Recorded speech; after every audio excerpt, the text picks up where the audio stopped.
Good evening and welcome to Awaken the World. My name is Garen and this is actually part two of the course in our Awaken the World group. For anyone who wants to take the free course, it's a very simple course.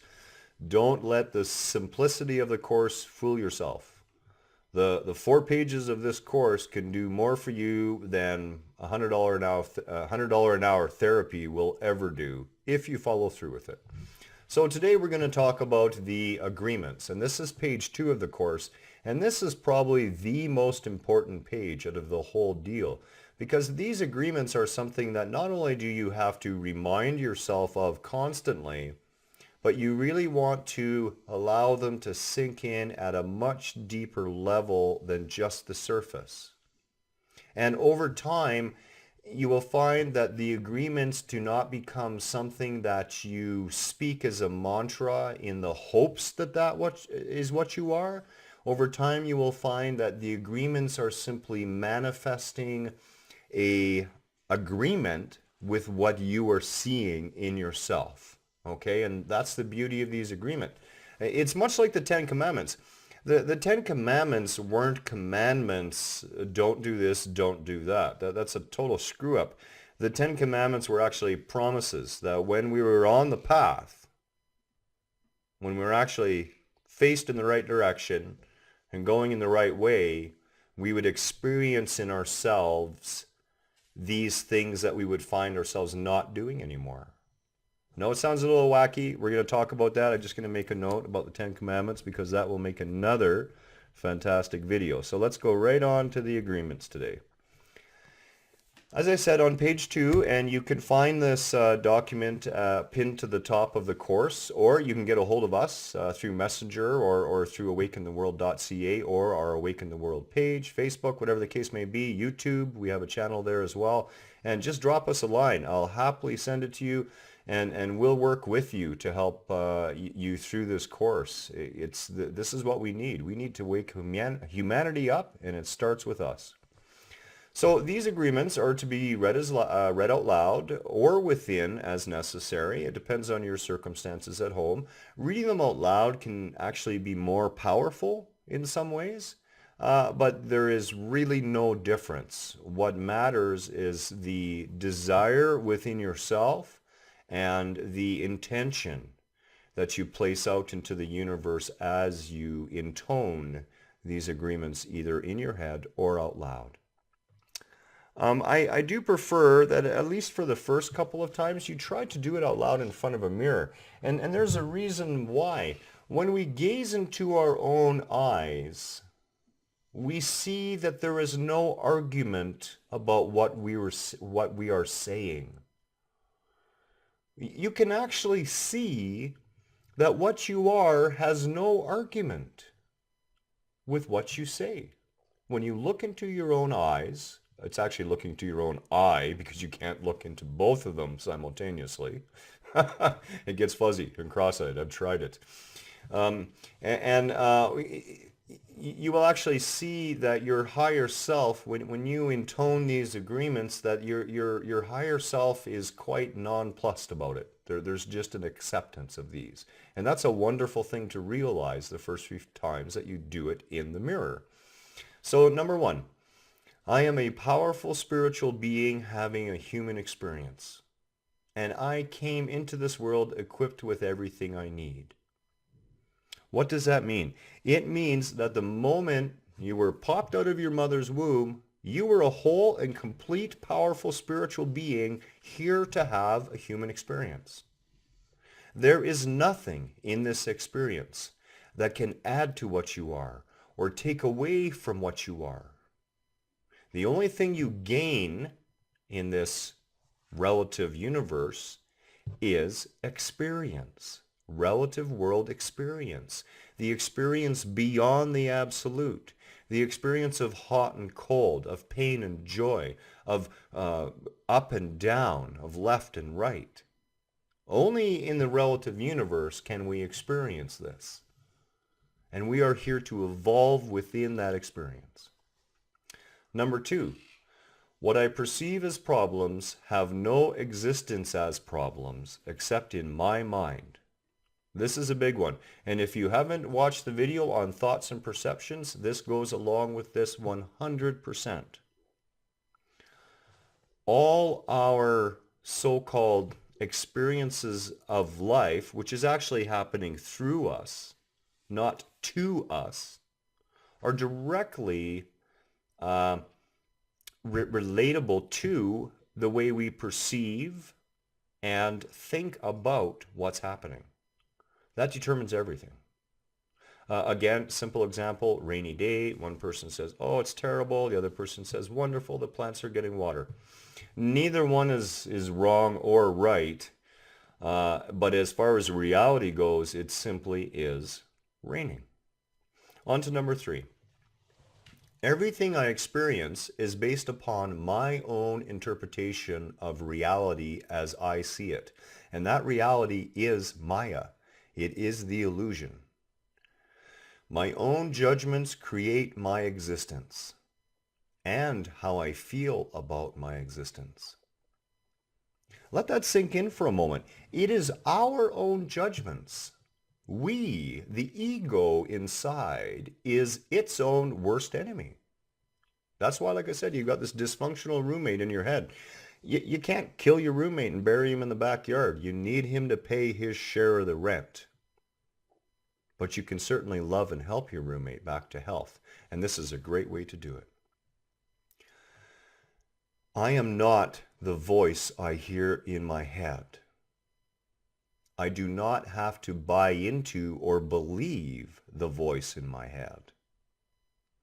You know, one of the first siddhis or so-called magical powers that appear when you've been meditating for a long period of time, and we're going to talk about siddhis and how we don't want to go down that road as a distraction, okay?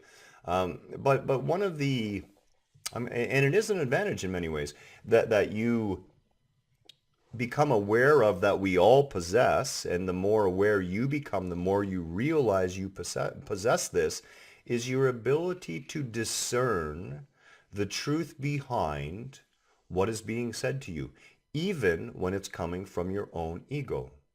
And at first, you just have to look at the thoughts. You know, my wife came up with one the other day. She says, well, I really just want to see my family. And this is a family who's been, 3 years, hasn't basically spoken to her at all or acknowledged any of her outreach attempts at Christmas time, gifts, cards, whatever. And she said to me, Esther, I really want to see them. And I said, examine the thought. You don't really want to see them. At least not in the way they are right now. I said to my wife, I said, honey, you have this picture in your mind of how you think it should be. And that's what you want to see.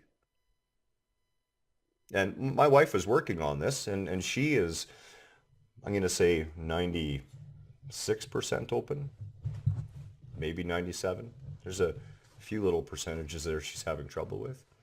So right away she grabbed onto that and she said, yeah, that's true. I wouldn't want a relationship with the way things are right now.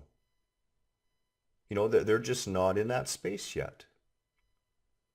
And this is just one example of the thousands of examples that our ego will try to pull on us on a daily basis. And most of what the ego speaks is simply not true. Vast majority of the rest of it is repetitive, and we can throw it out the door. This is part of the purpose of this course as well, is to start reducing the chatter in the mind. And this will happen quite naturally and quite organically. It's not something you have to push at. I owe it to myself. This is number 5, by the way, sorry. I owe it to myself to always express my truth clearly and compassionately, with respect for the personal state of others. I will never hide what I choose for myself from others. Now, this is even more of a big deal, okay? Because when we spend too much time worrying about what the other person is going to think of us, we stop being honest. We stop being real. We stop being us. And what we do is we create dissonance within ourselves for not standing in our own truth. Now that truth does not have to be spoken rudely or it will be spoken each according to their own. And even if your hands are shaking, you must be willing to stand and speak your truth. Number 6, no opinion from another, nor any word or action from another can sway me unless I choose to allow it to do so. Number 7, I understand that everything I perceive as an attack from another is a cry for help. They too are feeling like they are suffering. Now, this doesn't mean you should take the limited amount of awareness you've developed today and go out there and try to be Jesus. And again, my wife's a great example of this. She has not to that level attempted it, but many times said to me, okay, now that I kind of have this understanding, well, shouldn't I be able to go stand up to my mother and just stay present? And as she's saying that, I see the scared little 12-year-old girl just rematerialize in her over the concept of that. So don't think that you should just run out and start helping. First, we help ourselves. First, we get ourselves on even ground so that we are capable of truly helping others. And this is a process, of course, but the process always begins right here within us. Honesty with myself begins with acceptance of how I currently think and feel, and understanding why I think and react the way I do. I will never lie to myself. You know, it's perfectly okay to have a chocolate bar in the fridge and go to the fridge and say, you know, in awareness, I recognize I should not be eating this chocolate bar.